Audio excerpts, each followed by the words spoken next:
concluded that the wealthiest spot on earth is not the oil fields of Iran or Iraq or Kuwait or Saudi Arabia. The wealthiest spot on earth is not the diamond mines of South Africa.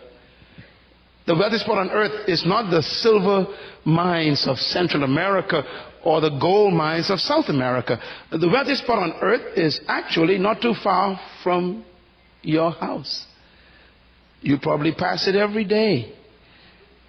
What is the wealthiest spot on earth? I figured it out years ago. The wealthiest spot on earth is the cemetery,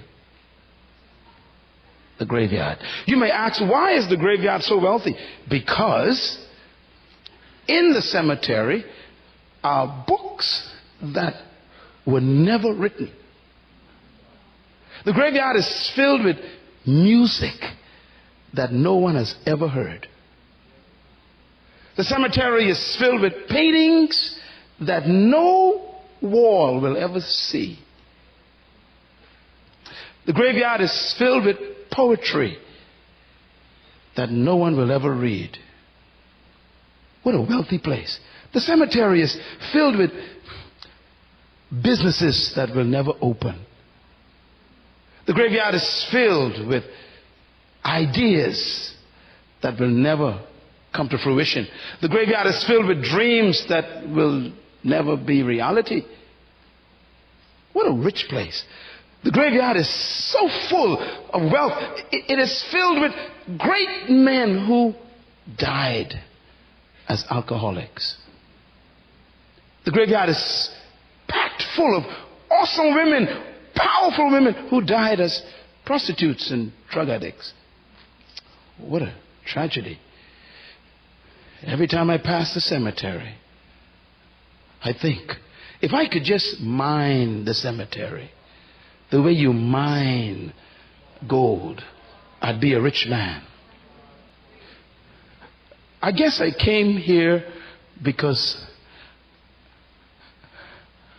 I don't want you to make the graveyard rich. I came here because I really can't imagine that the graveyard would get your dreams, the books that you're supposed to write, the music you're supposed to produce, the poetry you're supposed to scribe. I can't believe the graveyard would get that great dream you have to build a business for God, or that ministry to young people that you keep thinking about. I can't imagine the cemetery would rob us of your magazine you're supposed to publish. You know, I really came here tonight because I want to see you die empty. I want you to go to the graveyard, young woman, young man, with nothing left. As a matter of fact, I really came here because I want you to die like Jesus. Don't die old, die finished.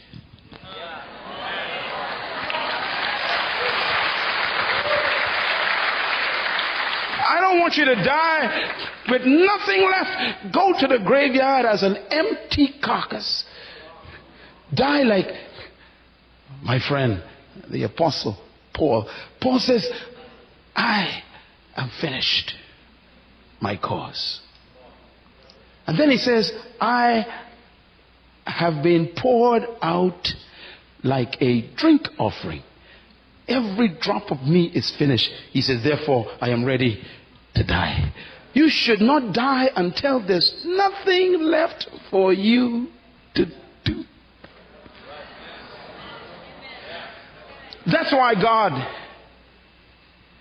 is interested in your life. It's not you He wants to save. No, it's what you're carrying.